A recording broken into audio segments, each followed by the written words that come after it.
This podcast is sponsored by nobody. Hey dudes, welcome to Splat from the Past, the only 80s themed horror sci-fi show where things can get totally radical. Now today, I will be welcoming the gorgeous Cathryn Harrt. She was the waitress in Creature from Black Lake, the Jim McAuliffe Bigfoot horror movie from 1976. She was also in Future World, which was a Westworld sequel. She guest starred on Fantasy Island. She was in Seduction, which her sister, Morgan Fairchild, starred in. She was in Pink Motel, Flicks, Open House, very underrated slasher movie from 1987. And she then became an acting teacher.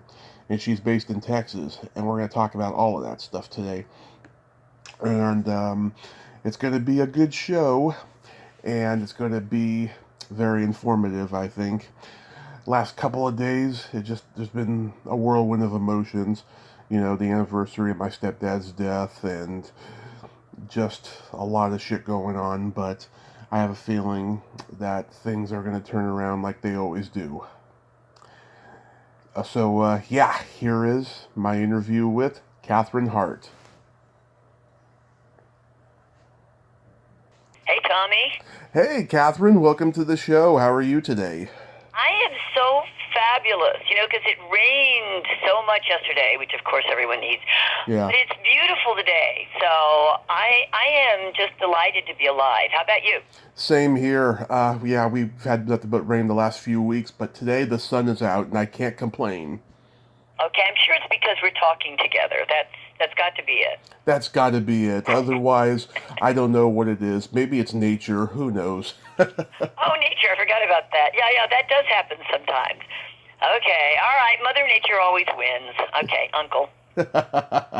This is such a great honor. Thank you for taking the time today. Oh, Tommy, I'm so happy that you called. Do you know this is my very first movie? Yes. And before we get into that, I would like to go back in time and Oh, God. talk about, your early years. I mean, you, of course, are the younger sister of Morgan Fairchild. Like her, did you gravitate toward acting early on in your childhood? Well, actually, unlike her, I gravitated towards theater as a child because, the way we got started was Morgan was very shy as a child. She's my older sister, but we're very close. It's like a year and a half. So we were always just extremely close. I was always sporty, gregarious, like in everybody's faces. Morgan, however, was always extraordinarily shy and very white and pasty and just kind of like a little sickly looking child. One of those kids that you see in cartoons that has their arms wrapped around their mother's legs. That was Morgan. And she was very, very shy. And so one time in elementary school, Mom got a note from the teacher that said, your daughter has gotten up to give her book report 3 days in a row and wouldn't open her mouth. And I'm afraid you might have a big problem here that you might want to address. And so it's because she's petrified. She was petrified. So Mom said, oh, I got to do something about this. So she sent us to a little acting school that we went to in Dallas, Texas, once a week, every Saturday morning for a year. Yeah. And I didn't even realize until a few years ago that every Saturday morning, Morgan would either throw up or almost throw up before we went to that class, except that she was more afraid of Mother's wrath if she didn't go than if she went to that class. So she went to the class, and towards the end of the year, we did a little play, and she realized she could hide behind a character, and it wasn't as scary. So that was her first step. And, Morgan is extraordinarily intelligent. She has a very, very, very high IQ. I mean, like, way, way, way, way up there. Like, she really prefers, talking to level 4 virus research scientists instead of, talking about acting. But she's really, really smart. So even as a small child, she would read these ginormous books, one book a day, pretty much. And one day, towards the end of the year, she came out of our room and she said, Kathy, I have made a very important decision about my life. And she really did talk like that when she was like, 10 years old. So she said, I've made a very important decision about my life. And I said, what was it? And she said, I am afraid I'm going to spend the rest of my life sitting alone in my bedroom, reading wonderful books about someone else's wonderful life. And I have decided that I am going to live a wonderful life that someone would want to write a wonderful book about. And that began the change. And it was a long change. But then she started to like it. And then we went to our first audition, and after we got through the fear of that, then we found a beautiful theater company here in Dallas that was like our second home. Mm-hmm. And, the metamorphosis was well on its way by then. But she did not start out, so if anybody out there is very, very shy and thinks they can never do anything, I'm going to tell you, you can do anything. You really can. You just have to decide to do it. Anyway, so there's my rant. I totally agree with you on that. So after high school, you attended Juilliard on a scholarship when you were only 17, right? I can't remember if I was 16 or 17, but I think somewhere around 17. Yeah, and I graduated from Juilliard, and I still can't believe my mother just let me go up there. They didn't have dorms or anything for it at the time. We just, go up there and find an apartment. My mother was so protective. I'm sure she didn't know that that's what she was sending me up to do. Were you there the same time as Robin Williams? I was. Robin was not in my class. He was like a year or so behind me, along with Chris Reeves. Yep. And they were both there. And I don't know if you know a wonderful actor, David Ogden Stiers. He's in MASH and stuff. He's wonderful. Winchester. He was in the year right before me. Patti LuPone was in the year right before me. But a lot of people. And it was it was wonderful. I mean, we just were immersed 24/7 in what we love the most. So I mean, how can you go wrong? Yeah. Did you know Maureen Teefy? Seldes? Marianne Seldes? Maureen Teefy. Oh, no. Wait, we had a Maureen in my class that came in as an advanced student towards the very end to fill out for a couple of plays. But honestly, I really can't remember her name. It was a long time ago. Okay, you want to know how long ago this was? I work as an acting coach mostly now, and when I coach kids to try to get into Juilliard, which, is they only take about 20 people a year, and, thousands of people audition, so you have to do all these monologues, and you have to be really, really good. So they really come. I coach them for a couple of months usually.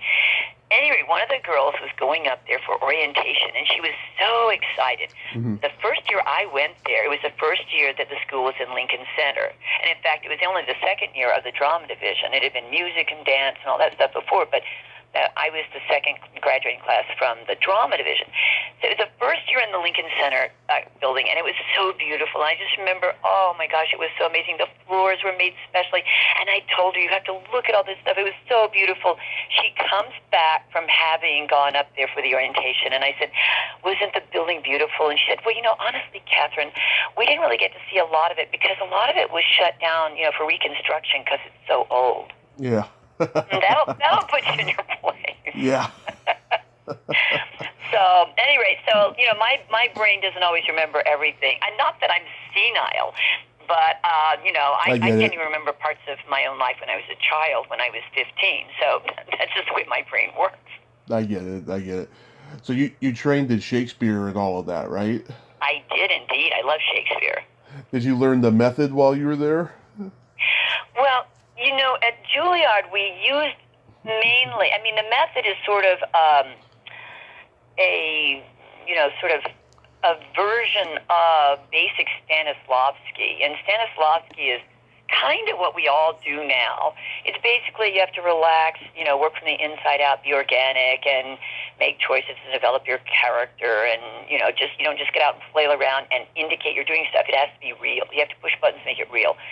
So they taught us mainly Stanislavski. There was some Meisner.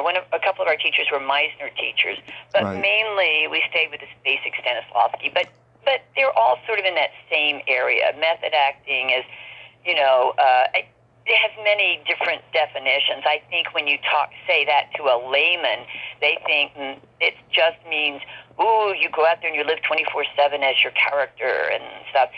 But, and that is, if, you're doing 24/7 method acting, it is. But you can also sample it and go like, hey, I think I'll go to the shopping mall like my character, or I'll go for a walk today like my character. And, where you're really sort of taking your character out for a spin to after you've made a lot of choices, you don't just accidentally do that. I mean, you set it up so that you have a real character. So that's what most people don't get. Everyone thinks they can act because it looks so simple.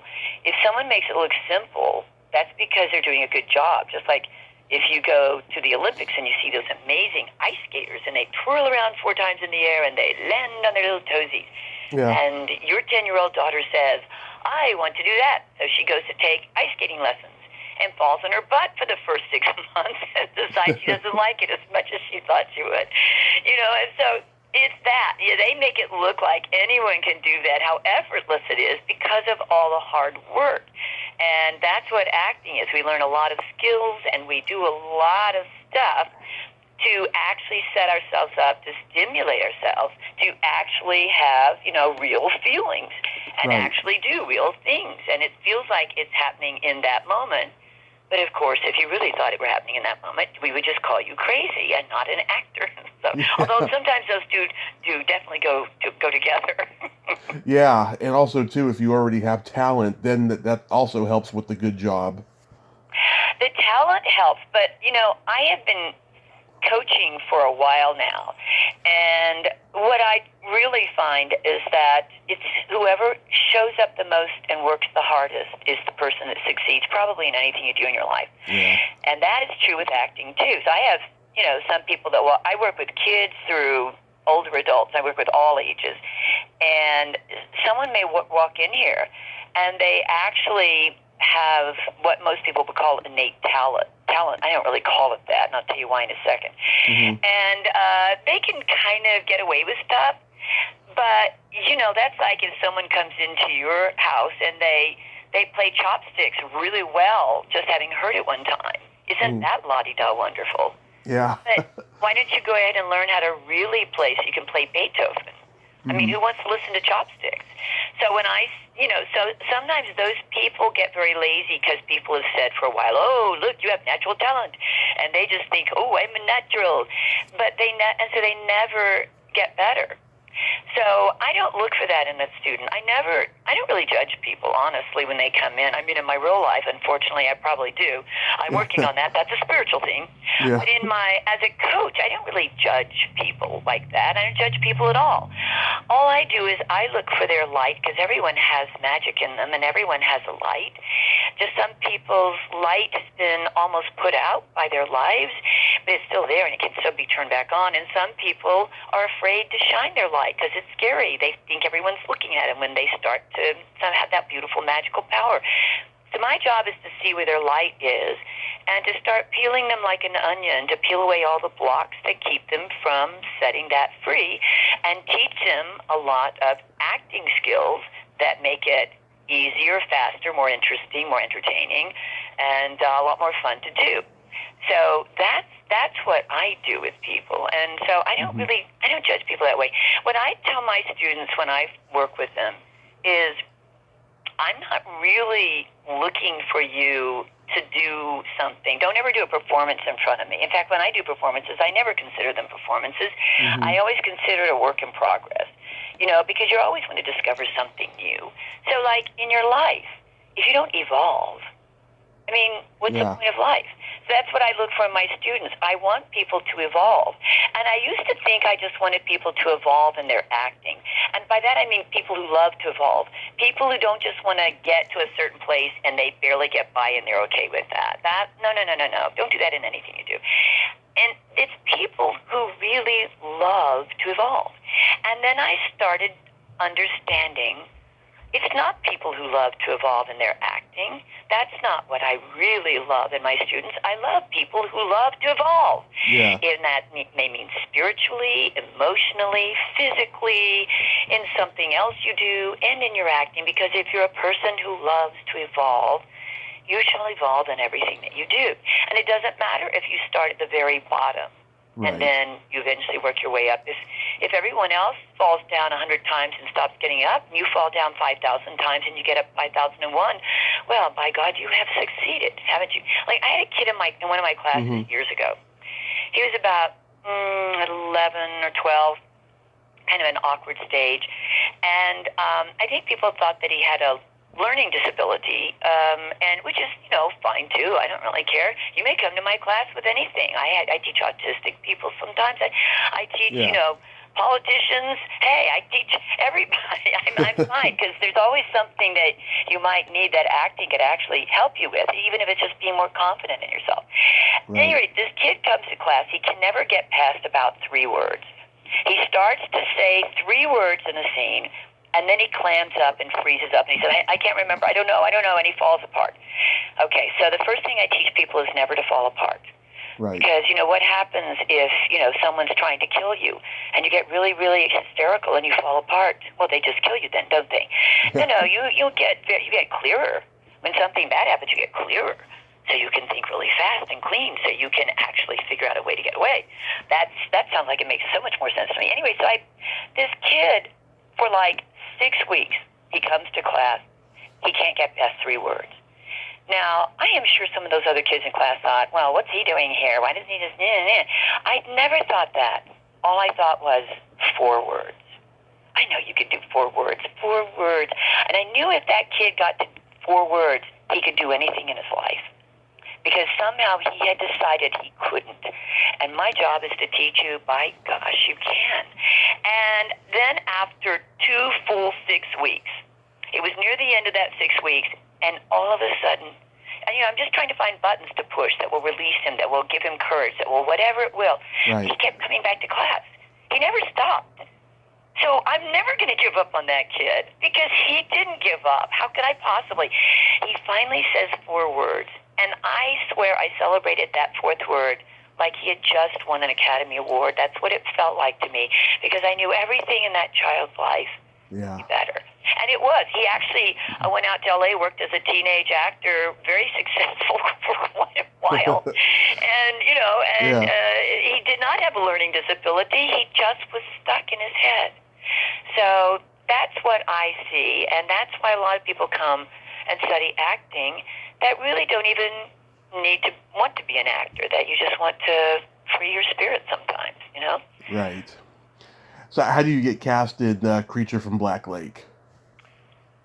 Well, at that point, I had just come back from Juilliard, and I was pretty young, and I had worked for years.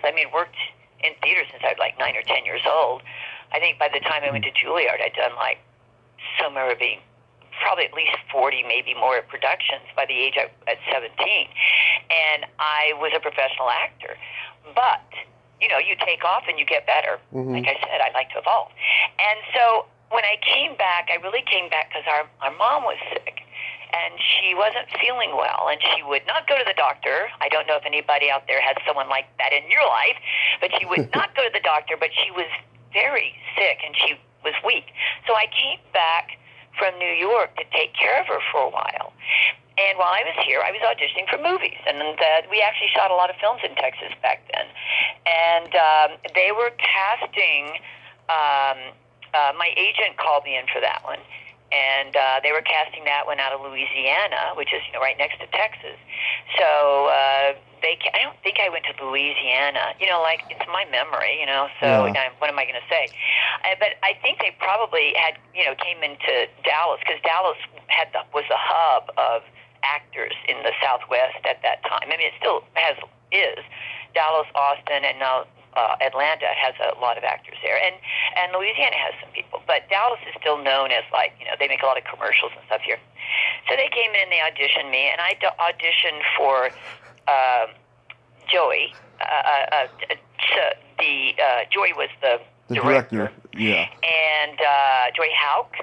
And he was such a nice guy. He really was a nice guy. Everybody on the film was really nice. And, I just came in and when I audition, and I teach people how to audition too, because I love to audition. My feeling is that they should always at least remember you, even if they remember you as the worst person they ever saw, rather than they forget they saw you because you blend in with everybody else. So that's the way I audition. I mean, you have to be natural and real. I'm not saying be fake and phony, but I mean, always take a chance. Live dangerously. What's the point? And so I'm sure I was insane when I went in there because, it was a comic character that I was auditioning for, Evie, the waitress. And comedy is one of my fortes. That's one of the things people come to me for coaching on, is to give them their comic timing. And every once in a while people will say, hey, can you look at my show and sit in the audience and tell me why I'm not getting my laugh? Because I love comedy. And I grew up with some of the most amazing comic mentors, even here in Dallas at Theater 3, where we grew up. Larry O'Dwyer, to this day, was one of the great geniuses. Morgan and I both agree on this. One of the great geniuses we ever worked with. And, Morgan worked with Robin Williams. I know Robin. Yeah. And I saw him at Juilliard, and he was a genius. But Larry O'Dwyer, and I've worked with Sid Caesar and Mickey Rooney and a bunch of people. Larry O'Dwyer is who both of us got all of our timing and chops from. He did comedy like I'd never seen anyone. He played an audience like I'd never seen anyone. He broke rules that, even as a young person, because I loved comedy, I studied a lot of comedy, even as a kid, teenager. And I knew that he was doing something I had never seen before. So I would, if I weren't on stage with him, I would sit backstage and watch him every single scene he was in. And I would just watch and steal every single timing. Stealing, that's called learning, honestly. That's not really stealing. I didn't know. But that's how you learn. And he was an amazing genius.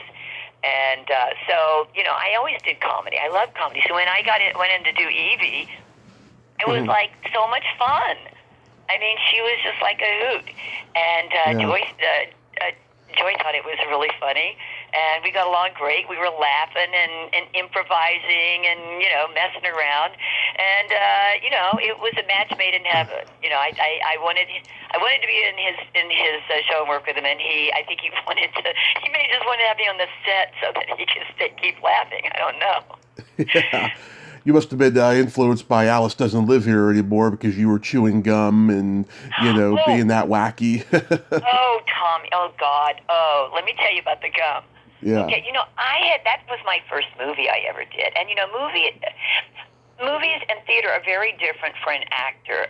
The choices we make, the way we develop characters, being real, and all blah, blah, blah. Yeah. It's a business. It's all the same. But the medium, like in a theater, you're playing to the back, rows. So, and they can't see your face. You paint your makeup on and you do bigger movements and stuff. You talk louder. But on film, the camera's right up your nose. So you got to sit back on it, and you got to be, and especially these days, when I'm working with people these days, it's like, it should look like a documentary. You get, look at the style of, filmmaking over the decades.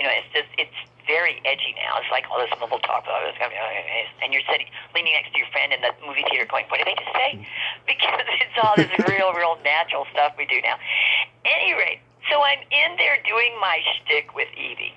And I always come up with a lot of bits, and most comedians do. If there's a comedian you love to watch, trust me, he's a genius at coming up with 1,000 little bits of business, or what we call shtick. So it's not really the words that usually make you laugh in comedy. It's the little things that people do around the words that make you laugh. They bring the words to life.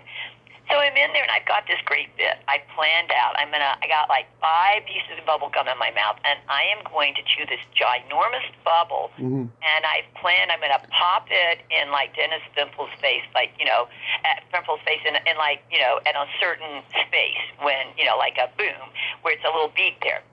And Joy comes over. He sees me over there chewing my cud, and he comes over and he says, he's so sweet. He says, Cathryn. And I said, yes, Joy. And he said, can I ask you a question? And I said, yes, Joy, of course, you can always ask me the question. You're the director. You're in charge. Yeah. He says, just how many pieces of gum do you have in your mouth? And I said, oh, I've got 5 big pieces of bubble gum. And he said, oh, that's what I thought. Could you possibly take out all but half of one? I'm going like, but the bit won't work. And he said, that's the point, Cathryn. It's too big. It's too big. So I'm sure was just eating the scenery in that scene because, but everybody else was too, so it was okay. Yeah. And then we have Jack Elam. Oh my gosh. Yeah. Did he play cards with everybody? Oh my, yeah. Oh, Jack he was the nicest guy. He was so funny. Everyone would just shut up and hear him tell stories because he worked with everybody, and he had that weird little cock eye. Yeah. Like I don't know how he did it, but he could make his eye look straight, and then when he wanted to, he could make it go cockeyed. And so you'd be talking to him, and it always was like make his eye go cockeyed, and you didn't know if you should say, "Oh, I'm sorry, Mr. Elam, but your eye just went cockeyed," but that would be so rude, wouldn't it? Yeah. And so he'd always fall down laughing because he pulled one over on me because he made his eye go cockeyed. And he did it on purpose. But he was, oh my gosh, it was a fun set. Not all sets are fun sets. That was a fun set. Everyone was so sweet. And it was this sweet little town that we shot in. Please don't ask me the name of it because you know my memory. But it was really, really sweet. And just the whole crew, everybody. It was like a big family. It was really, really, it was my wonderful first movie. Yeah. Do you believe in Bigfoot? Well, let me put it this way. Mm-hmm. I'm not sure if I believe in everything that people believe is Bigfoot. Yeah. But I believe in everything. I believe in ghosts. I believe that, there are miracles. I believe that, pretty much anything that someone has seen happen probably did. Mm-hmm. And so I put away my disbelief hat when I was a small child because my mother, we had ghosts sitting in our chandelier sometimes at our house. My mother was very cool. So I don't disbelieve anything. It's okay. I have never actually wanted to go track one down because honestly, I don't want to go out in the woods with all the mosquitoes and all the stuff. And but I would never discount it. I mean, I think probably people have really seen UFOs, and maybe there's aliens, but I don't know, so I can't prove it. And I wouldn't say, hey, there's aliens, because I don't know. But I just would say, who am I to say something can't be true? Hey, when I was a kid, they told me Pluto was a planet.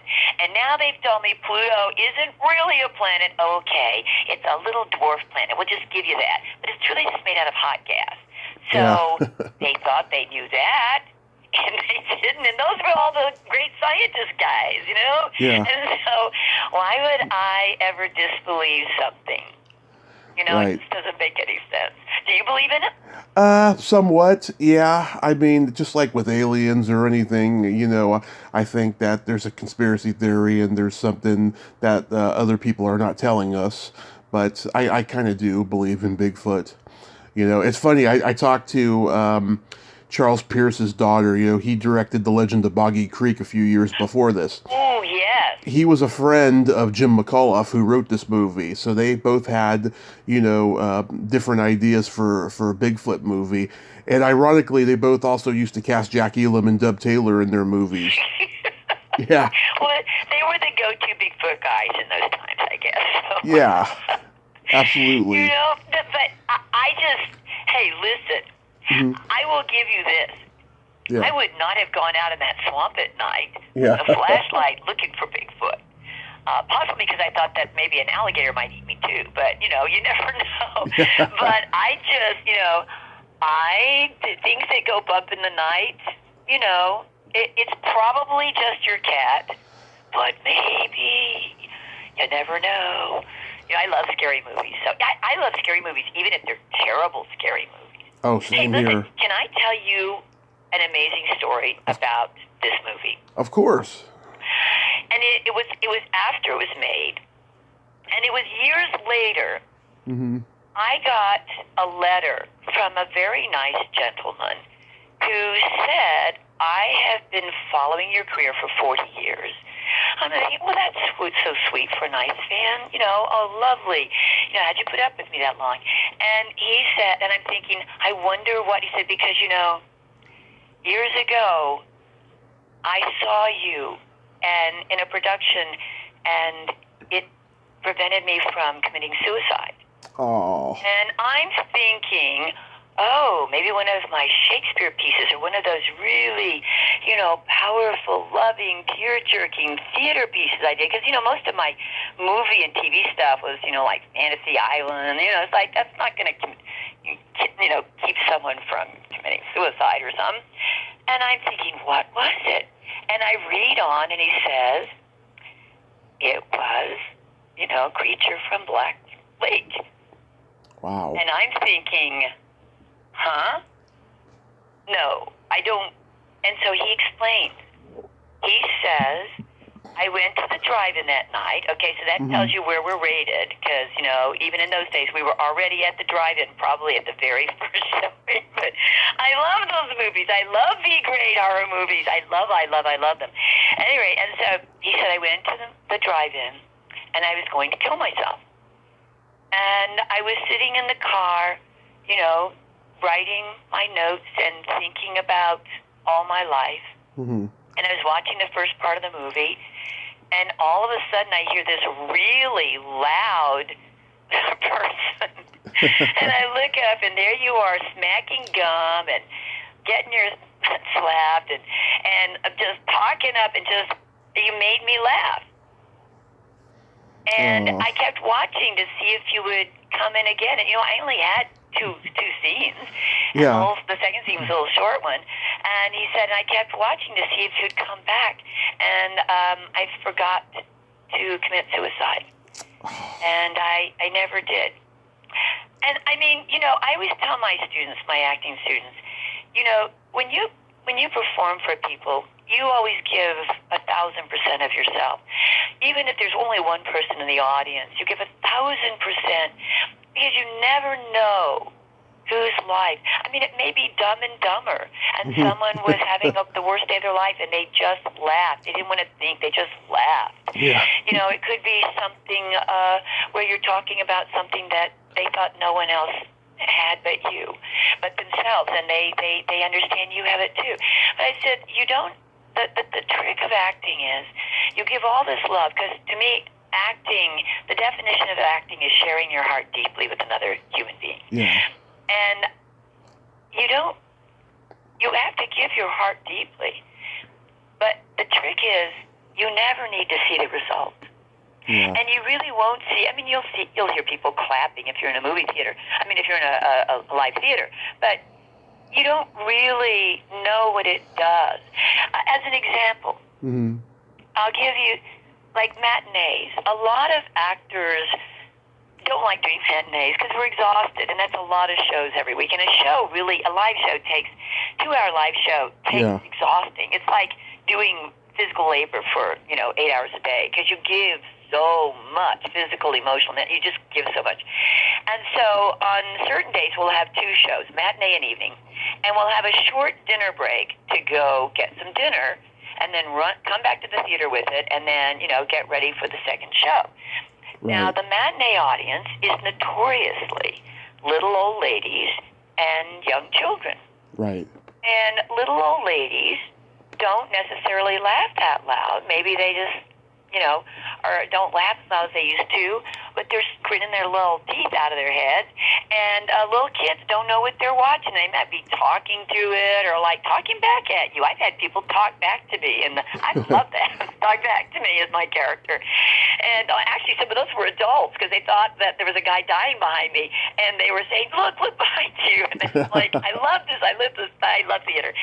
At any rate, but so some actors think, well, they don't laugh that much, so we just zip through the show, save our energy, give, 75%, so that we save all our energy for the big evening audience who laughs and does everything. I'm the exact opposite. Well, I think you should give 1,000% no matter what. I love matinees. I love them, because I know the people in that audience are elderly people who have made this their one trip for the 6 months or year. They've gotten together with their friends. They've gone to a lovely little restaurant. They don't get to see each other that much anymore. Who knows how many of these are going to be able to get up and out with their friends to go enjoy a real theater date. And they have blessed you. They have come to see you. And that is such a privilege. And then those little kids, it's the first time they've ever seen theater. And you want them to say, Mommy, I'm going to do that. What is that? Yeah. And have them excited. And, so I love it when they bring kids backstage. I can show them what it really looks like and stuff. So, yeah, I just, those are my favorite people. And that's where you don't need to see that result.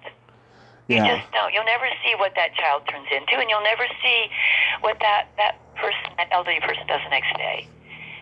That's why it's like, smiling at a stranger when you walk down the street.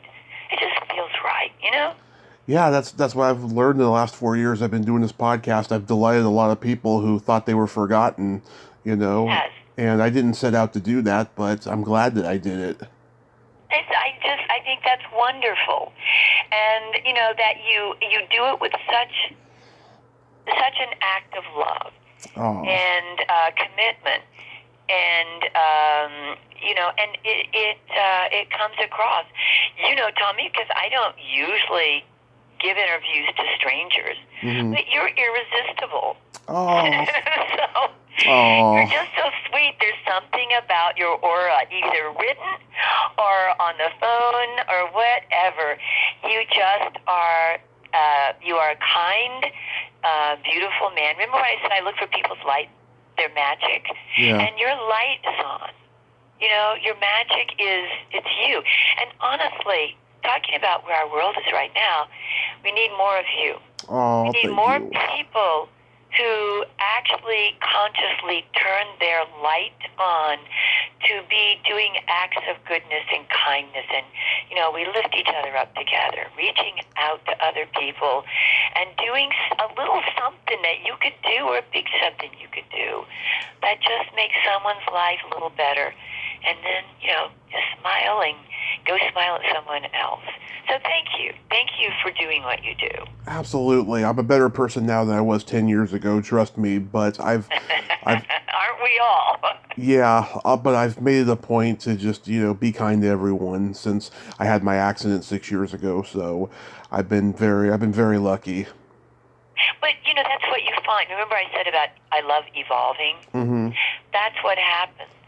I mean, sometimes you see people and something happens to them that stops them from doing what they want or being who they are, and it breaks them. It just, it makes them bitter, or they shut down, or they never go out to the world again, or they think, I can't be me. Yeah. But, you didn't know that until you found it and developed in the first place anyway. So I love it when, of course you say, ouch, this is horrible, oh my gosh, dark night of the soul, I'm going to curl up in a little fetal position and cry. Yeah, everyone, you get to do that, okay. Then you get back up, and then you look and you see, with eyes that can see what's really there for you. What is your new magic? Mm-hmm. And, I think it's kind of what's happening a lot with the world right now. Let me say this in a way that is the way I explain character development or scene development to a student. Mm-hmm. If you're a writer or you're an actress, you know what a dramatic arc is. So just imagine you draw with your finger a big arc, like McDonald's, big arc right in front of your face. Right. Okay. You go up I don't know, about maybe 5% of it. And you put a little mark right there on that line. And you say, okay, I'm watching a movie.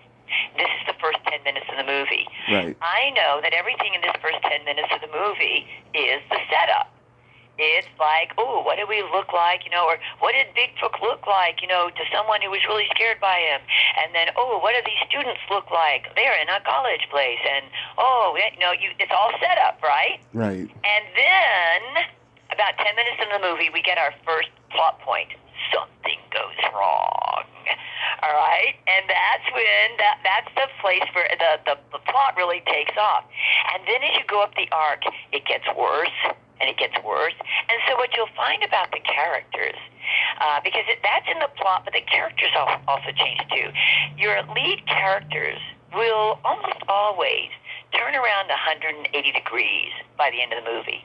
Like if your character doesn't want to commit to the woman he loves, by the end of the movie, he has turned around 180 degrees and say, oh my gosh, I love you, I would commit to anything.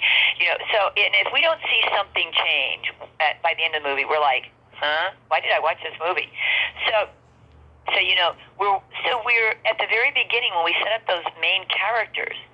They've all got little cracks in them, just like we do. We all have these little cracks, little flaws, little things that, zigged and cracked a little bit when we wished they'd zagged.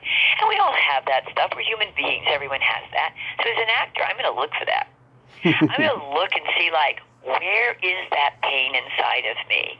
Because that's what's going to make me do what I'm doing. Like if you go to a therapist's office and they go oh, when did this start? When you were a child, so let's go back and look at that.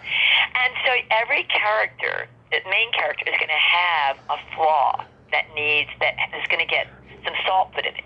So as you're going up, these conflicts are going to put more and more salt in that wound. And people are going to start picking on that character, making it harder. You got to have more of a struggle in order to get it done. It may be the plot. It may be another person. By the time you get to the top of the arc, it's the worst. It's so terrible. And then we start to find a way out. You start down the other end of that arc, and it looks like, oh my gosh, it's going to be resolved. We're rooting for the hero to get it done. You're going to be able to. It's amazing. And then 10 minutes before the end of the movie, the worst thing in the world happens. It just breaks open. It's never going to be okay again. It's so terrible. Okay, that's where your character breaks open. And that's where we think he can't be repaired. But what actually happens when we break open, as in probably what happened to you, I'm suspecting, you break open and you realize paste and glue won't put this back together anymore. So you have to change. And that is exactly what we're going on in our society right now. We done broke open. We've got, the planet, and we got the politics and the pandemic and, our family members and all this, racism or whatever. We've got so much stuff going on. If we had a movie, we would have to say, you know what, we need to, can we do a sequel with some of this stuff? This is really too much stuff to have in one movie, don't you think? Exactly. It's confusing for the audience. And indeed, it has confused everybody. I call what we're in right now the malaise version. You think you're out of pandemic, but you know you're not, but you want to be, and now you're mad you can't, so you're getting really sad and pouty, and you feel like life will never go on. But you're going to go to dinner anyway. That's kind of where we are now, the malaise version. Yeah. But anyway, that's what happens when it breaks open. It has to change. You cannot glue stuff back together when it finally breaks open. So it's not really a bad thing when your life breaks open. My life is broken open at least twice. I've lost everything. Right before I started my studio, I lost everything. And, I wouldn't commit suicide. Oh my God, this is the worst life. I can never do it. And by God, my mother always taught Morgan and me, no matter what happens to you or what someone does to you, hold your head up high, smile like an angel, and walk forward. And so you do. And you know what? You get somewhere amazing.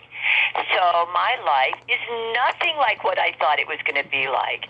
It is so much more interesting and more wonderful. It's different. Your life is nothing like what it was. But all the stuff that you would never have found or done because or people you wouldn't have met or find out who you really are and what your real values are in life, sometimes I think God has to put you in a little lockbox for a while to keep you from doing all the stuff that used to distract you so that you didn't realize that you really weren't doing fulfilling things for yourself. And again, may I present to you the pandemic. That's what happened to a lot of people. A lot of people have reevaluated who they are, what they want, where they want to be. And it's it's a scary thing. It's a painful thing. But to me, it's not necessarily a bad thing. It's evolution. I agree. No. So that same year, you play a secretary in Future World. Oh yeah. That one, oh man, I can even barely remember that. That was Yul Brynner's last movie. Yeah, I know. I didn't work with Yul. He wasn't on the set the day I worked because he was, the crazy future robot guy. Yeah. So, fortunately, my character did not get killed by him. Although sometimes getting killed in movies is really, really fun. Yeah. But it's not. I didn't ever get to meet him, but I've always, loved him and admired him. I mean, The King and I was one of my all-time favorite musicals. Extravaganzas. Oh my gosh. Yeah. My gosh. I could sing every song. I could do the dances. I just think it's just so beautiful. Especially when you're a kid, you're watching it. And that was out there. They used to have these things called road shows. Are you old enough to remember road shows in movie theaters? I've known about them for years, but no. But by the time I came around, they were long gone. Okay, well, I hate you because you're younger than I am. But other than that, I still love you. Okay, so in the old days, God, when I was a kid, which to me doesn't seem that long ago, but to you and other people, to my kids that I teach, they think I'm ancient probably.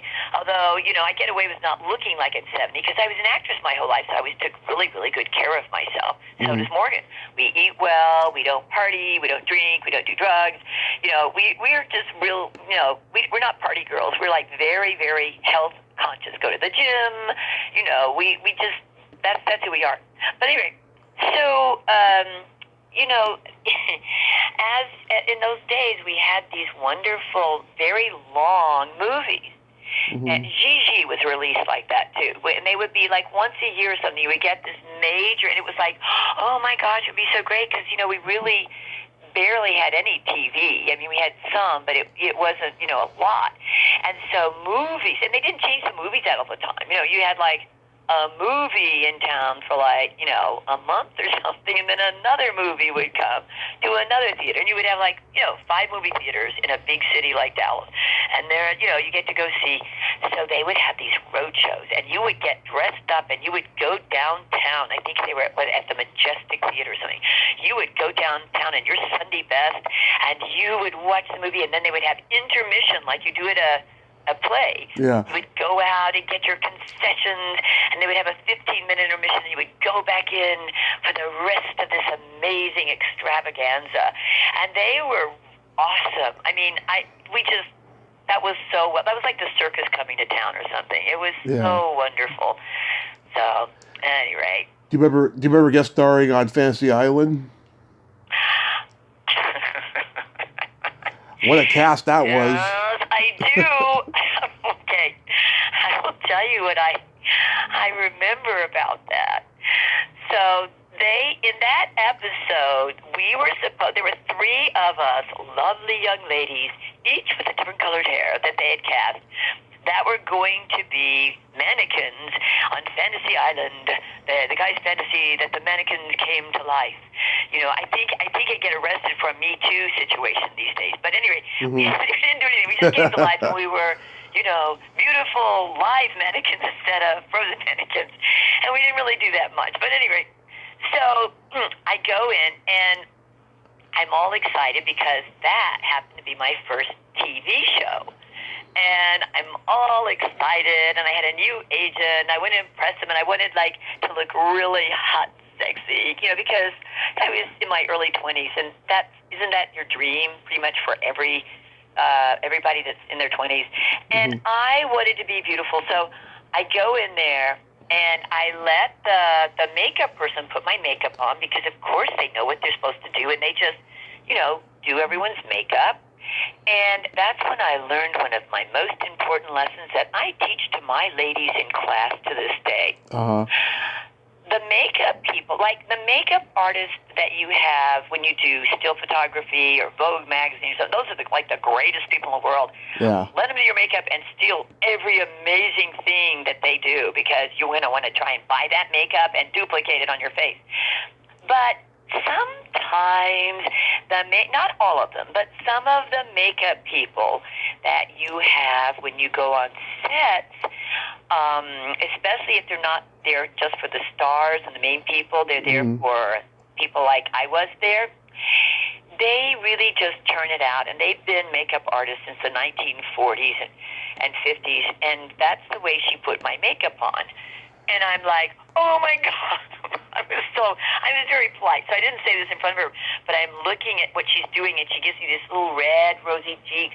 And now, the only good thing about turning 70, which is what I did this year, is that your face caves in a little bit, so I actually have cheekbones for the first time in my life. Yeah. But when I was younger, I had to stay very thin as my working weight, like really about sometimes almost 10 pounds lighter than I am now, and I'm very light. You know, if you saw me in person, you'd say, whoa, you're really slender. Yeah. But I'm just naturally slender. But my face looks like a little chipmunk storing the nuts for the winter. When I was younger, I have like little rosy chipmunk cheeks. And so for me to get my cheekbones, I need to be a little bit thinner, like a model. You know, I need to be like a little thinner. Yeah. So my face can read the way I want it to. So the last thing in the world I want someone to do is play up my little round rosy cheeks. So she puts this little makeup on me. I'm like, no. I mean, I'm trying to keep the tears from coming out of my eyes.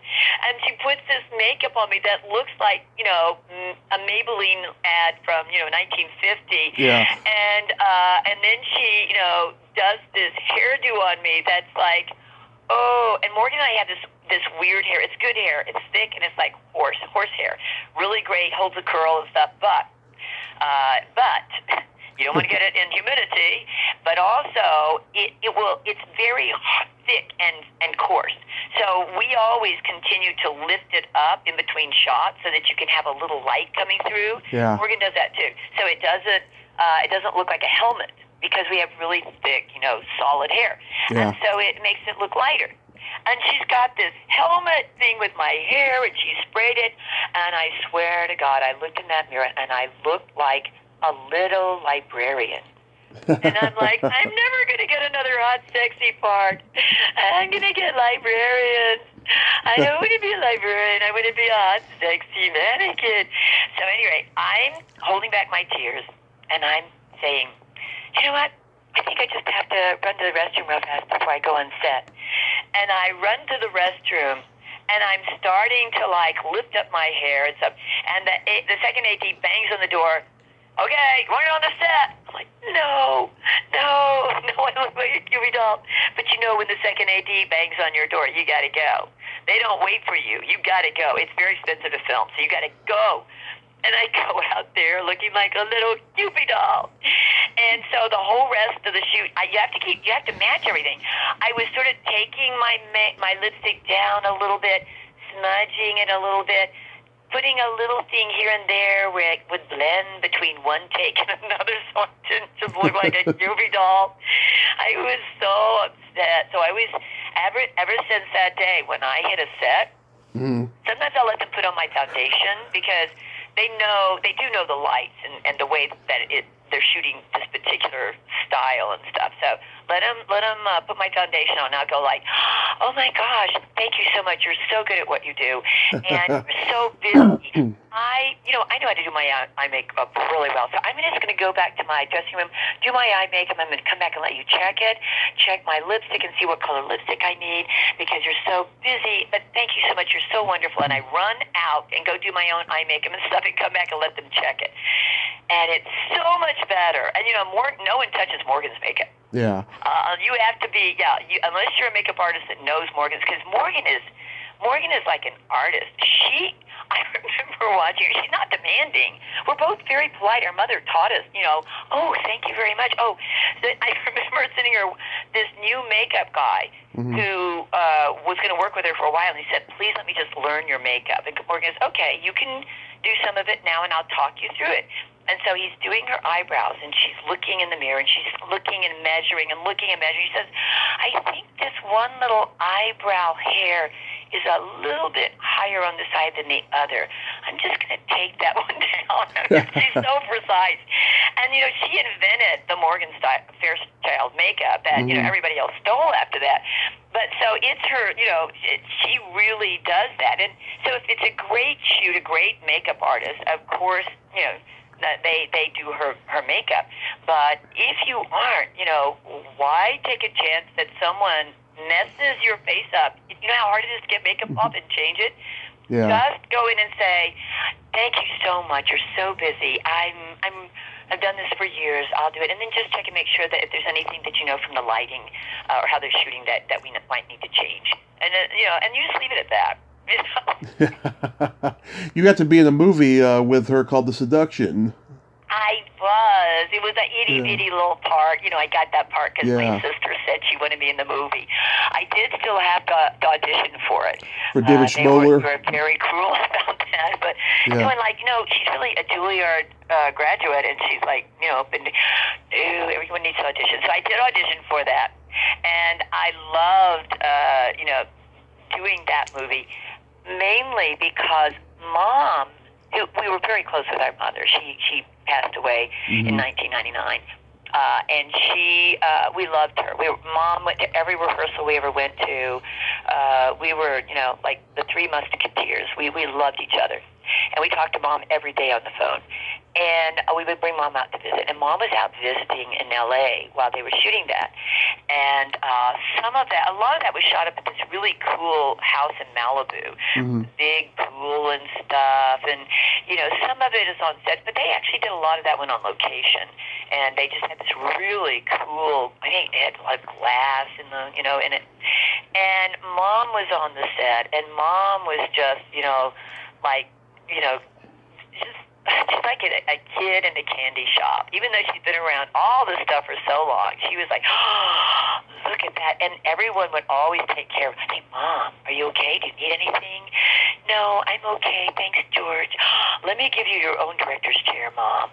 Oh, George, I didn't want to take someone else's director's chair. Oh, can I have a pillow in it, George? Oh, yes, Miss McClellan. They were so nice to Mom. Yeah. And, it was always a treasure to have Mom on the set because Mom was so much a part of who we were, Yeah. Yeah. How about guest starring on Greatest American Hero? That one was awesome. I guess, I get a lot of these parts where I'm hysterical. Yeah. I played a lot of roles. I always tell actors, you're probably going to have like about 5 characters that you're going to stick in your back pocket. I call them back pocket characters. And they ask you to play them over and over again because of your physicality that you can do. I used to play a lot of very stoic. I could play glamorous, with my Fredericks of Hollywood bra, push-up bra, like hot, sexy, glamorous. I could play, I was a bodybuilder too, even though I was tiny. I was really strong and I had real cuts. So sometimes I could play someone that they needed that was really cut. But a lot I got these very flaky, crazy, really fast-talking, ditzes. And that was this one. And so, again, that one was just one. I just walked into that part because I walked in and I already knew what this was because I'd played this kind of a role so many times in theater and everything. And so, they said, oh, you want us to explain to it? And I said, I think I pretty much got it. And I go, and because the people haven't seen that, I'm chasing him down like, oh, I remember you from high school, coming back to their high school reunion. And I'm like ditzy, hysterical, that kind of like you want to shoe fly get away from. You have people like that in your life sometimes. Oh, yeah. And that's who I was. And so I would get that a lot. So, I mean, you just tell me, just let me see that script, and I'll go, boom, there it is. Okay, now put me on my mark and tell me what day I shoot, and I'll do that for you. So that was what that one was. How about Pink Motel? Okay, Pink Motel is, how can I describe it? It's sort of like Plaza Suite. Yeah. Only like a B-grade movie. Yeah. And and moved up to an edgier time. Yeah. Like there were a couple of nudity scenes in there, but it's really for comic effect. Right. It's not really for actually making. It's not soft porn or anything. It's just like comic effect. And and I am not someone that just puts my naked body out there all the time, but I don't care. I'm not.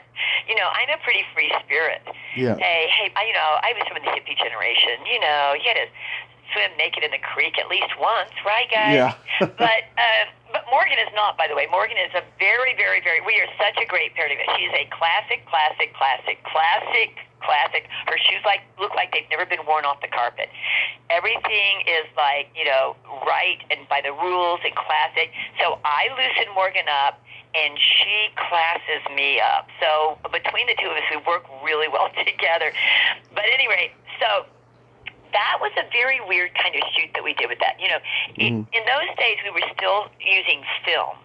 These days, practically anybody can make a movie. It may not be a good one, but you can get, a decent, not a great, but a decent camera for, $3,000, $4,000, $5,000, and get some other equipment, and you start making your little movie. Well, in those days, it was all Panavision. Everything was film. Yeah. So, except for the video, like the game shows and stuff, that was all video stuff. It's still not what we do today. We do HD today. But that was all film. So you don't own movie cameras. You rented them from Panavision. They were extraordinarily expensive. Yeah. And what takes the longest on setups in filming is setting up the lights and stuff, because they have to be very precise. So this guy had a very tight budget, as we are wont to have most of the time, and he wanted to save time on the set. So he paid all the actors and the crew to come in. He rented a giant warehouse or a soundstage or something. I can't remember what it was. Maybe a soundstage. And he had all of the motel rooms built as sets, all the way down, like you're looking at a movie theater or like a sitcom or something. Everything was all built all the way down as a set. And we would go there and rehearse, and we did it like a theater piece. We went every day for a week. You had your call time to come, and you would rehearse your scene, and we'd rehearse it, and the director would direct us, and we'd see where the camera was going to be set up, and the lighting guys could see exactly where they're going to light. And so by the time we got to the shoot, which actually was in a place called the Pink Motel.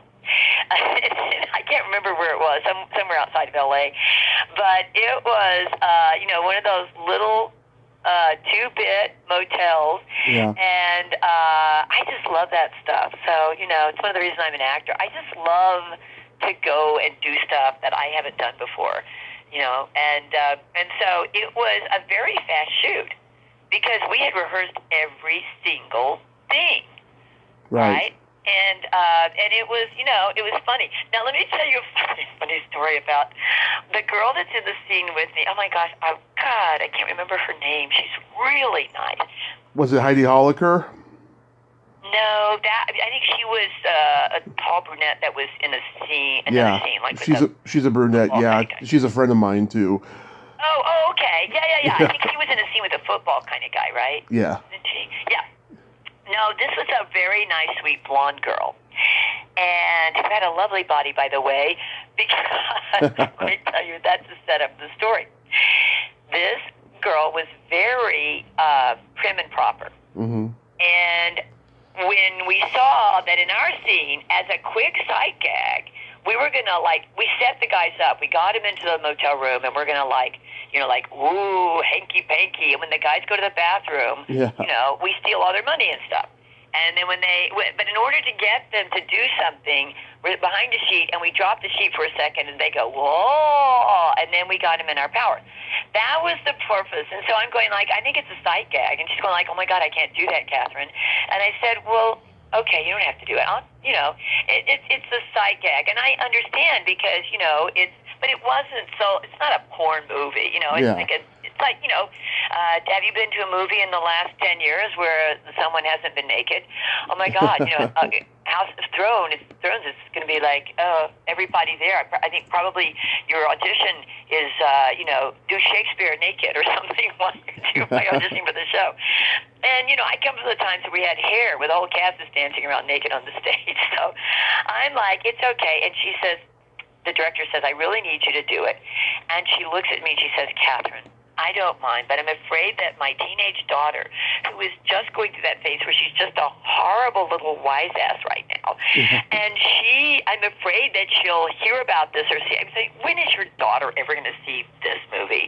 It's going to be a B-grade movie. Her friends are never going to go see this stupid movie. And she goes, you're right. It's going to go straight to video, right? It's going to go straight to the video stores probably. And I go, yeah, probably. And she goes, okay. So we do the scene, and we stayed friends for a little bit. She's just really a lovely girl. And she calls me like 6 months later. She says, Cathryn. I said, oh, what? What's the matter? She said, it happened. I said, what? She said, my little, snotty ass teenage daughter that I love so much, but she is going through that phase.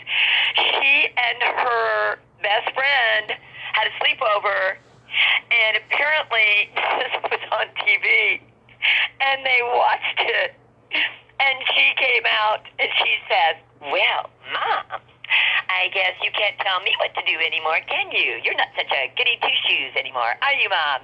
I know what you did. I saw your movie, Peak Motel. And my friend, smart as a tack, just because she's the mother of a teenager doesn't mean she's lost all of her brain cells. Mm-hmm. She looks deadpan right at her kid's face and says, oh, honey, you don't know anything about movie making. That wasn't my body. They just take your head and put it on someone else's body. And she looked at, the little teenager looked at her friend and said, see, I told you my mom no way was that hot. And so I think it was worth it to my friend, to the actress, to have just gotten that one-upmanship on one teenage child when she thought they got you. But at any rate, yeah, it was kind of a fun movie to make. How about Phyllis Diller? She's a legend. I only saw Phyllis briefly, and I didn't get to do a scene with her. I'm so sorry. And she was mainly like, she wasn't in the scenarios that much. Yeah. So a lot of her stuff is what we call a single shot, and she just, it's just her. And but I, kind of got to see, what she looked like and stuff like that. I always loved her. I always thought that she was so. I love any woman in that day and age that could play a guy's game and be brilliant and still be a woman and still make us laugh. Yeah. And she was still really nice. She was always so nice. Phyllis, and she was very nice to everybody. A lovely, lovely lady. That's good. You're my third guest from Flicks. I've talked to Barry Pearl and Rex Sykes. How was making that movie? I don't remember a thing from that shoot. Mm-hmm. I really don't remember anything, and I'll tell you a story about that, because I went to shoot it, and they change the names of movies sometimes. Yeah. So I go to shoot it, and I didn't have one of the leads or anything in it. It was a small part, and I don't even remember what we did. I know what my character was. I don't know what we did. We go in and we shoot the thing. And, whatchamacallit, what's the stand-up comedian's name? Anyway. I'll look it up. No, anyway, there was like stand-up comedian in it too. Yeah. And, he was being a wise ass around everybody. And, I'm just trying to get my shot and get out, because it was really more of a lining up the shot kind of thing. A lot of movies is not talking. It's Richard Belzer. Huh? Richard Belzer. Yes, Richard Belzer. Yeah. Richard Belzer. Well, he's a little wise ass, right? Oh, of course. Way he does comedy. He did comedy. Yeah. So He was in it, so he was over there making wise-ass remarks the whole time. So it's hard to get a shot because, he's like making wise-ass remarks and they have to keep cutting. And then they're trying to get this certain angle and get this certain look and blah, blah, blah. So there was a lot of technical stuff. And so that's all I remember about the shot is like, it wasn't like, oh, I'm going to come in here and do some great acting. And we did part of a scene, but I always got the feeling that they weren't going to keep that scene in the movie. Just sometimes you get a feeling like, oh, this movie's going way too long. I know what they're going to cut out of it. So that's what they do. They're always 20 minutes over, and then they go and cut a bunch of people out. Sometimes the stars get cut out a lot even. But it was, yeah. Anyway, so I didn't even have it on my resume for a while. I mean, I had it on my resume as the wrong name. I can't remember the name of the movie, what it originally was. I think it was coming. It was Coming Attractions. Yes. Yeah. Yes. So I had that, and then all of a sudden I'm in the video store one day, and I see this. I'm looking to see what I want to check out, and I see this video. And I'm like, oh, wait, it's got my name on it. Yeah. I never made a movie called Flicks. What? What the heck? That looks familiar. The picture they took. And then I rent it and I take it home and I go like, oh my gosh, this is Coming Attractions. Like I never saw it, and a lot of times you go to the a screening or something. They always have the cast and crew to a screening. I don't know why I didn't, but I didn't go to a screening of that. So but. Yeah. Anyway, so I never really saw it. So, there you go. I'm a huge fan of Open House. Coincidentally, I'm talking to Adrienne Barbeau next week. Oh, bless her soul. That was, okay. That my performance in that was not totally my fault. Okay, so I'm at the very beginning of that. Now, we usually shoot out of order, but in this case, they actually shot my scene first. And we had this director, and he was doing it, the whole thing was like a very stylized sort of send-up, like Scream. It was like an over-the-top kind of, sort of a spoof of scary movie kind of stuff. Yeah. And so he's directing me, and I'm doing this way over-the-top, real estate lady. And I'm like doing all this stuff, and we got all the stuff downstairs, and then we're going to go upstairs. I'm supposed to, I think, find a body or something in the bathtub upstairs or something. At any rate, and I'm supposed to go up there, and they want to do some scream shots, okay? And so the producer comes barreling through. We were on a location. We were in an actual house filming. And the producer barrels through the front door, and he starts yelling at the director, which your producers want to do. They're always yelling at directors, you're going over budget, rah. And he was yelling at him, he's going over budget. I'm going to pull the plug. And the guy's going, it's the first day, you can't pull the plug. I'm getting great stuff. And they had this big fight. And the director looks at the second unit guy and me, and he says, just go upstairs and get some second unit screaming, which means like we don't need direction or anything like that. And in fact, sometimes second unit, you don't even have sound, but just get some random. And so we're up there for like 10 or 15 minutes, and I'm screaming. I think one scream lasted for about 7 minutes, it felt like. And I say, cut. I said, don't you think we have enough? And he goes, I don't know. He hasn't come back upstairs yet. Let's keep filming. I'm like, no, like literally, I've screamed for 15 minutes. I mean, is there something different you want me to do with my scream? I can try a different scream. He's going, no, it sounds great. Let's just keep. So we scream forever. Yeah. Okay, so now, as it turns out, the director did get fired. So, okay, cut to when I'm at the premiere of the movie with my first husband, who was a rock and roll guy, really sweet guy. We're still friends, but with my first husband, not that there were 20, but there were a few. Anyway, and we're at the premiere, and I see there's a movie a scene in the movie that comes up before me, and it's really naturalistic. Like it's shot like really naturalistic, and I'm like, oh, I'm in trouble. That's not how he directed it. We directed it like it was like, Dumb and Dumber. It was like, that's how we were doing it. It was a different style. surely they cut that out. Why didn't they call and ask me to redo that? Because they couldn't use that footage. Because this is, and then all of a sudden, there I am, they're overacting. I'm overacting so much because everything else is natural. I'm like, no.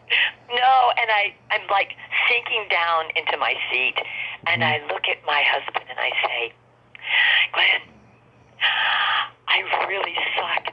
This is really embarrassing. Do you think we should leave? And you know how husbands are supposed to say, no, honey, you look great. And he said, yeah, let's go. I was like, oh my gosh, it was a different style movie. So I would never have been that far over. Okay, another thing, when I go into the kitchen, I step in something. You stepped in dog food. Yes, and there's ants on my foot. Mm-hmm. I go in there, and the guy says, we need a close-up of your foot with the ants on it. Okay.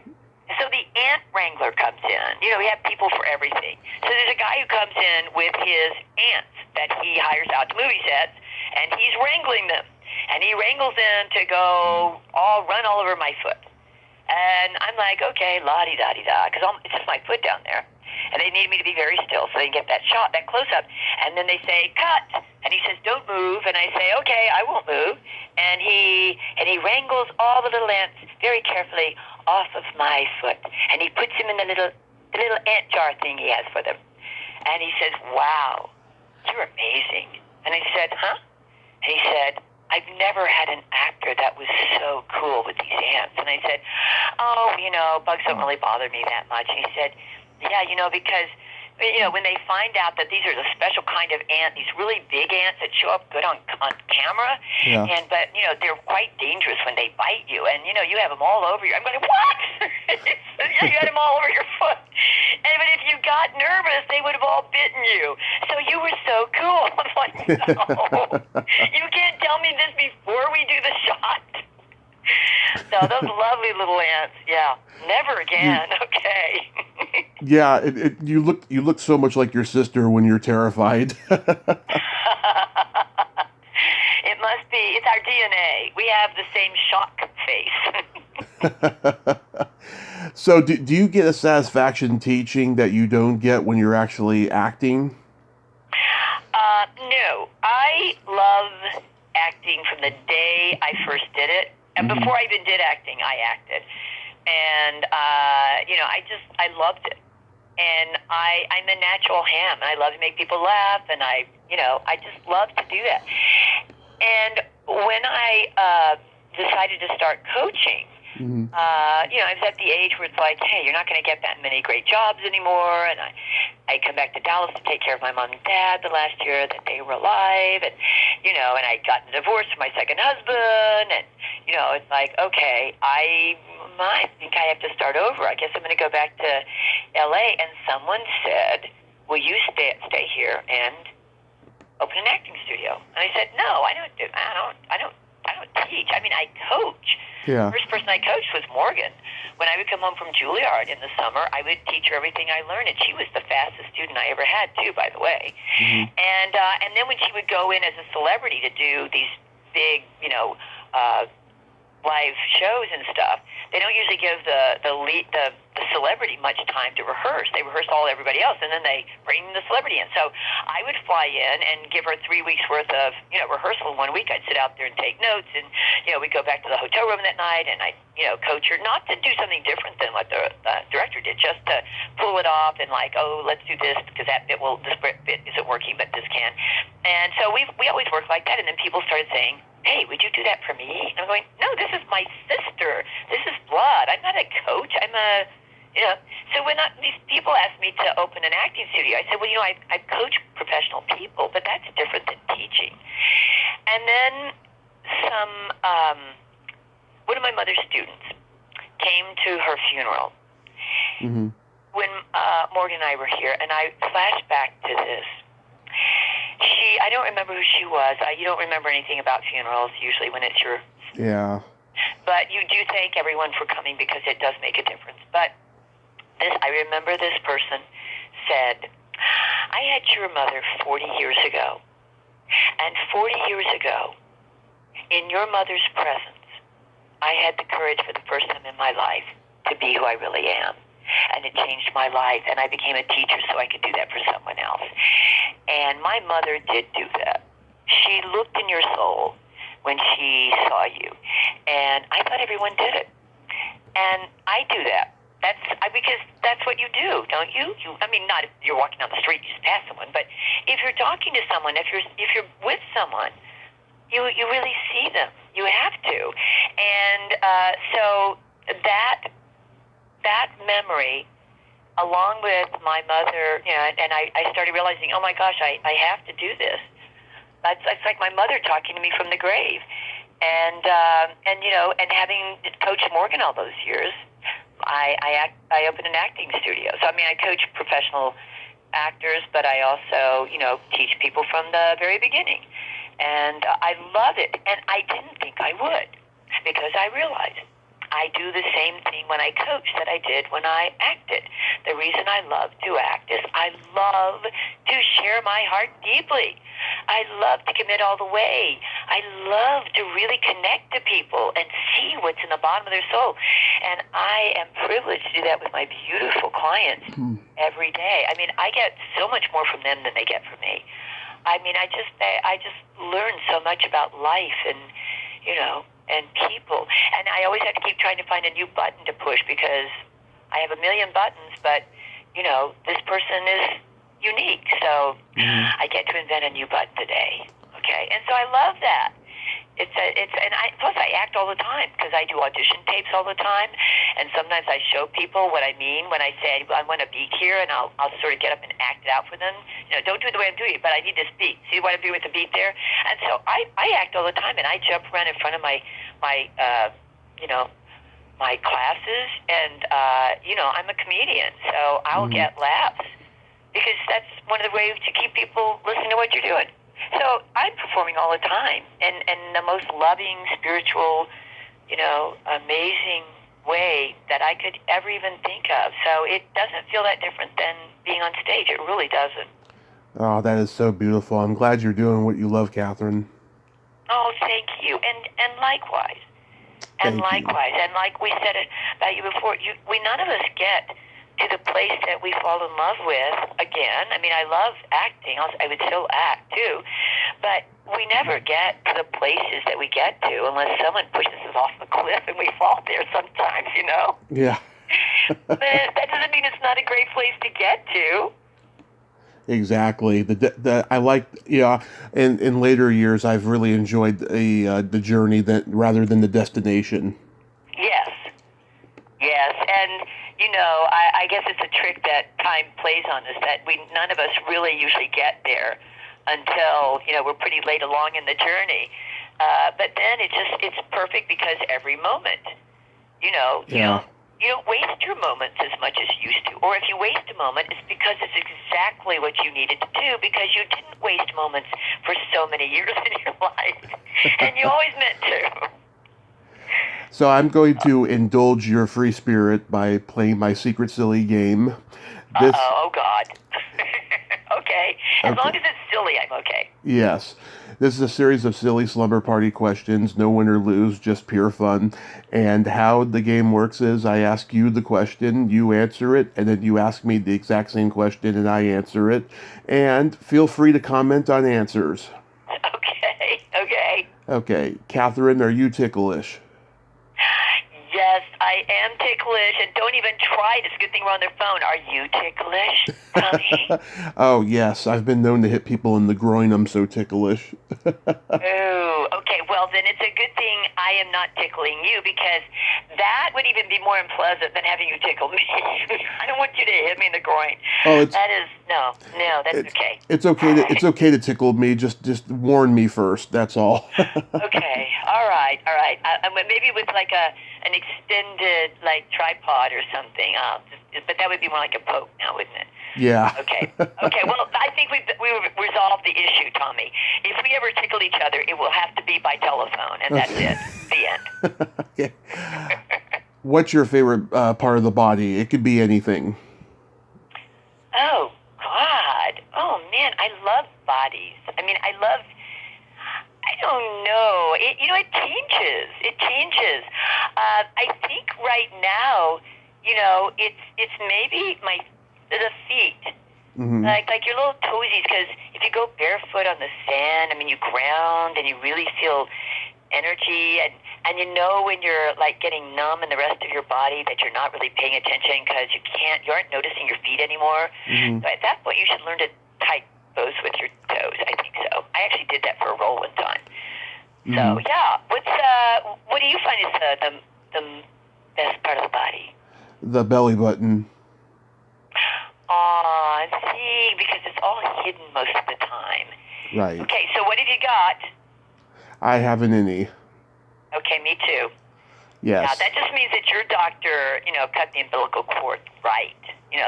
Those outies, that's wrong. I'm sorry, that's just wrong. I actually... Someone made a mistake. Huh? I love Audis, actually, but I kind of used to have one, and then it kind of went in. Oh, wow. So it's very deep now. What does that mean? That's probably it's like the portrait of Dorian Gray. Like, is it like a metaphor for the crumbling world around you or something? Like it used to be all full of hills and now it's like a big valley? I don't know. I've never thought of it that deep, but now that you brought it up, then I'm gonna explore it now. It's the curse of my mind. It does make me a good teacher, though. Like, what's the meaning of this scene? Don't you think this character has a darker meaning? What does the cloud represent? Okay, so that's just the way I think. So I'm sorry. It's okay. What color are your toenails painted? I don't paint my toenails. Okay. No, I don't. Every once in a while I can. My sister is the beautiful manicure person who has perfect toenails and fingernails, and she keeps them up, and if one chips, she fixes it herself. And I'm that person that if I ever get my fingernails painted, before I leave the manicurist, I've smudged it or broken it. All of my little, digits are for tools and doing something that I shouldn't probably be doing with them. So, no, I can't. It's confusing to my body. Okay, hey, listen. Mm-hmm. Better yet, and I bet the answer is yes. Are your toenails painted? They were lavender, but now I don't have anything right now, and I've been painting my toenails since I was 13. See? Yeah. There you go. Because that's your statement. And my statement is, by God, no one's going to make me paint my toenails. I don't have to match my outfit. So, that's awesome. Thank you. Yeah, Thank and you. I love that. I have some clients who do amazing nail stuff, toenails, fingernails, and then they'll do it on their kids, or they do it on, and I just love that stuff. That's so talented. Me, I'm lucky if all of my nails aren't broken right down to the very quick. Sorry. What would you say is your best personality trait? Kindness. I agree. Oh, thank you. Yes. And when I married my second husband, I had a gold key made for him, and on it I had engraved kindness. And I gave it to him on our wedding day, and I said, "You don't understand this, I don't think, but I need you to understand it. This is the key to my heart." And he didn't always follow that rule, so of course I divorced him. But you know how it goes. But I do think, and you are a kind person too. And Thank you. I mean, I don't care what other quality you have. You'll always have room to be nicer to someone, even if you don't feel like it. Just don't be the person that you don't want to be. Don't be that grouchy person. Yes. Even if you feel grouchy, unless you're alone by yourself, then you can be grouchy. But try to be kind to other people. We need more kindness in the world today. I agree. Mine is empathy, and I have no filter. Ooh. There you go. Yes. Yeah, and you do. I mean, and that's how you ask people questions and stuff like that. That's hardcore empathy. And also probably, what happened to you earlier in your life. I mean, I have a saying where I say the depth of your pain measures the depth of your compassion. Yes. And I believe that. If you've never really suffered, how can you empathize with someone who has? I mean, you can care about them, that's okay. But, as an actor, you want to get inside their skin and see what it actually feels like to be them. And that is so amazing. So empathy is a big one on my list, too. Love that. And then my favorite question, is there a stinky smell that just makes you gag? Well, okay. I like to not have any names involved. Yeah. But I kind of have to. I have two standard poodle puppies. One is a year and a half and one is 6 months. And the one that's 6 months just ate something that didn't sit well with him. And honestly, right before you called me for my interview, I was out in the backyard picking up this stinky smelling poo-poo. And it was so god-awful. It was so awful, Tommy. I swear I've never smelled anything that bad. And I just can't wait to find what he's left me after I hang up from our lovely interview. I'm hoping it righted itself. But that was, maybe it was just freshest in my mind. But that was pretty awful. What's yours? It's either farts or feet. Yeah, well, it depends on whose feet and who it is, right? Farts are just farts. They're horrible. Yeah. But, and please, don't be one of those people who farts on purpose. Like, please don't do that, Tommy. Oh, I can't fart on cue. I can burp on cue. Good. I can burp on cue, but I can't fart on cue. Okay. Then you're okay. But, please don't come around me and think that I'm going to laugh if you fart. All I can do to use my kindness, part of my personality on you at that particular point, and not actually take out a gun and shoot you. So don't do that. Okay, not everyone thinks that's funny. Only 9-year-old boys and all the men who are still 9 years old who still fart and think it's funny. Okay, I'm done with that. Oh, I'm 9 in many ways, Like I love telling dirty jokes, Yeah. Well, I think silliness is always, you have to stay silly. Or what's the point? I mean, you can't get older and just stop being an idiot. Why? Right. What would be the fun of life, right? Right. So there you go. Do you want to hear some What? dirty jokes? Oh, okay. It better not be a fart. Okay. No. Well, okay. Dirty jokes aren't my real thing, but everyone always tells me they're dirty jokes because they always sense that I love dirty jokes. Mm-hmm. I don't really, but if you're a good joke teller and the punchline works, I'll laugh at it because you got me, not because I think it's funny because it's a dirty joke. Okay, I've ruined your joke now. Go ahead. Okay. What did the elephant say to the naked man? I've got one longer than yours. Man, how can you breathe through that thing? Oh, shoot. Okay. Guys are so much more complicated with the one device that God gave you. Mm-hmm. You know how many devices and things that God put into a woman's body? And you know what? We don't go around making jokes about them all the time. You got one thing you have to deal with. And I swear. Okay, I'm just saying. Well, here's one that a woman told me. Okay. Okay. Okay. Cinderella is about to go to the ball, but she's on her period. So the fairy godmother gives her these magic tampons and says, you can go to the ball, but you have to be back by midnight or else the tampons will turn into a pumpkin. And she says, okay, fairy godmother, I will. So 12:30 rolls around. Fairy godmother's pacing around the house, waiting for Cinderella to come home. She doesn't come home. At 4 a.m., Cinderella comes home, stumbling drunk. And fairy godmother says, where were you? You were supposed to be home at midnight. It's 4 a.m. And Cinderella says, I'm so sorry, fairy godmother. I met this great guy and we were dancing all night and having a good time. His name was Peter. Oh, God. Oh, you're so terrible. You're so terrible. I know.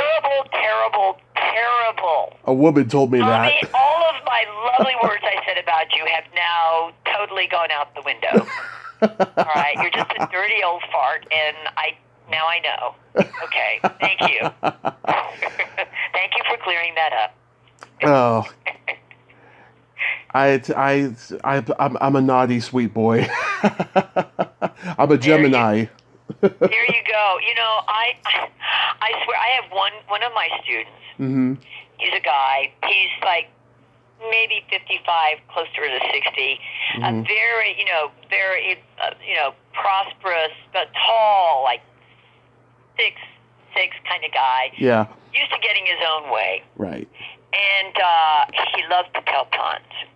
Yeah. And so he'll when I don't give you grades in my acting class, of course, but I have a board up there that I write on, and Paul will have one of his horrible puns that I'm sure you will be laughing silly at. He says one of his stupid puns, and I go to the board and I say, Paul, minus 50 points for bad puns.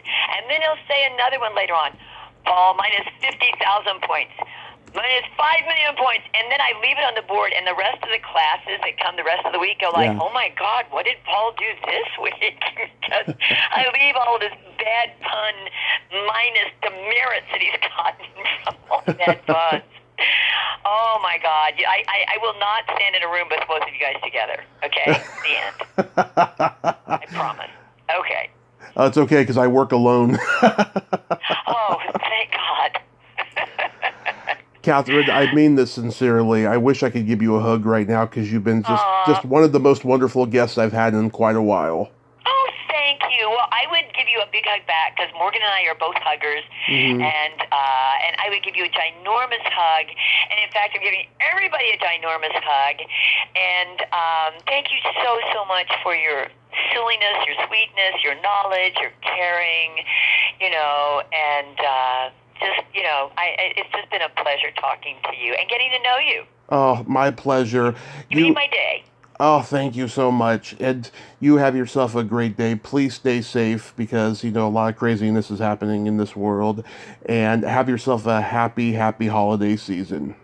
Thank you. You too. Many, many blessings. Okay. Bye-bye. Bye-bye. Well, there you have it.